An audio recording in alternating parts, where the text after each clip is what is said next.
सपा और आरएलडी के बीच बढ़ी दूरियां, क्या हैं दोनों की मजबूरियां। सियासी गलियारों में अखिलेश जयंत की दोस्ती पर उठे सवाल, क्या आरएलडी और सपा के बीच सब कुछ ठीक नहीं है।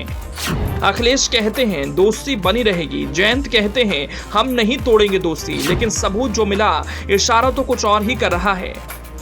अखिलेश कई बार बड़ी पार्टियों के नेताओं को कह चुके हैं बड़ा दिल दिखाइए। अब जयंत चौधरी भी शायद अखिलेश को कह रहे हैं बड़ा दिल तो दिखाइए। जो बात सामने आ रही है, दोनों की दोस्ती में फर्क इसलिए दिखने लगा, ये हम यूं ही नहीं कह रहे हैं, कुछ इशारा मिला है, कुछ सच सामने दिखने लगा, जिसके आधार पर यह कहा जाने लगा जयंत चौधरी ने अपने लिए अपनी पार्टी के लिए एक नए दोस्त की तलाश शुरू कर दी है।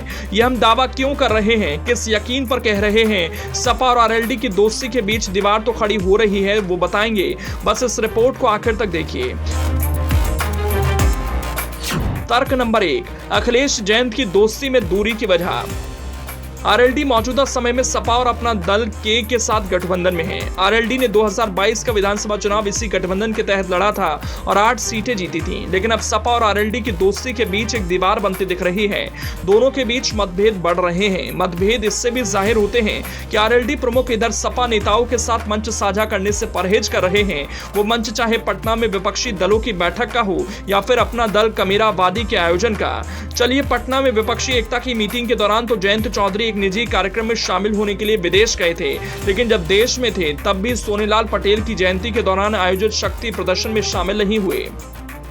तर्क नंबर 2, अखिलेश जयंत की दोस्ती में दूरी की वजह।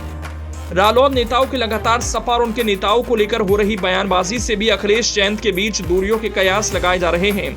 अब तो आरएलडी के अधिकृत ट्विटर से सपा नेताओं को लेकर तीखी टिप्पणियां भी शुरू हो गईं। आरएलडी ब्रज क्षेत्र के ट्विटर हैंडल से हाल में अखिलेश यादव को संबोधित करते हुए पोस्ट डाली गई थी। कहा गया था कि अखिलेश जी अपने नेताओं के घमंड पर रोक लगाओ, घमंड तो रावण का भी नहीं रहा। वहीं रालोद के व्यापार सभा के अध्यक्ष रोहित अग्रवाल ने भी ट्वीट कर सपा के संभल सांसद बर्क को निशाने पर लिया। कहा कि ऐसे नेताओं को अपने बड़बोलेपन पर लगाम लगानी चाहिए। तर्क नंबर 3, अखिलेश जयंत की दोस्ती में दूरी की वजह। लोकसभा चुनाव में सीटों का बंटवारा भी दोनों दलों में दरार की एक वजह मानी जा रही है।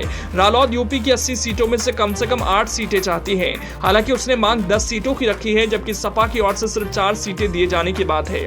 वैसे गठबंधन के टूटने की शुरुआत तो नगर निकाय चुनाव में ही हो गई थी, जिसमें दर्जन भर से अधिक सीटों पर दोनों दलों के प्रत्याशी गठबंधन को किनारे कर आमने सामने लड़े थे। हालांकि पार्टी के नेता अधिकृत तौर पर यही दावा कर रहे हैं कि वो सपा के साथ गठबंधन में है। तर्क नंबर 4, अखिलेश जयंत की दोस्ती में दूरी की वजह। खबर तो यह भी है, पिछले दिनों दिल्ली में भाजपा के वरिष्ठ नेता के साथ जयंत की लंबी मुलाकात हुई। इस मुलाकात को भाजपा रालोद के भावी गठबंधन के तौर पर देखा जा रहा है। मुलाकात में रालोद की ओर से केंद्र और राज्य सरकार में भागीदारी के साथ लोकसभा चुनाव में पश्चिमी यूपी की 12 लोकसभा सीटों की शर्त रखी गई, जबकि बीजेपी की ओर से एक बार फिर रालोद के विलय का प्रस्ताव दिया गया। हालांकि इसे जयंत पहले ही नकार चुके हैं। दूसरे प्रस्ताव के तौर पर जयंत को केंद्र में मंत्री और लोकसभा चुनाव में उनकी पार्टी को पश्चिमी यूपी की आधा दर्जन सीटें देने की बात कही गई। रालोद के एक बड़े नेता ने स्वीकारा कि भाजपा की ओर से उन्हें ऑफर मिला है। तर्क नंबर 5, अखिलेश जयंत की दोस्ती में दूरी की वजह।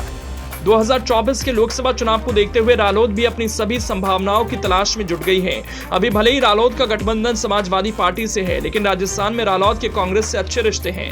उसका उनके गठबंधन से भी हिस्सा है। जब कांग्रेस नेता राहुल गांधी की भारत जोड़ो यात्रा वेस्ट यूपी पहुंची तो रालोद के कार्यकर्ताओं ने उनका स्वागत किया था। वहीं सपा प्रमुख अखिलेश यादव कांग्रेस को लेकर बहुत सहज नहीं, वो कांग्रेस के साथ जाने के पक्ष में भी नहीं है। रालोद यूपी में भी भाजपा के साथ गठबंधन में रह चुकी है। पिछले लोकसभा चुनाव में रालोद को सपा बसपा गठबंधन में केवल 2 सीटें मिली थी।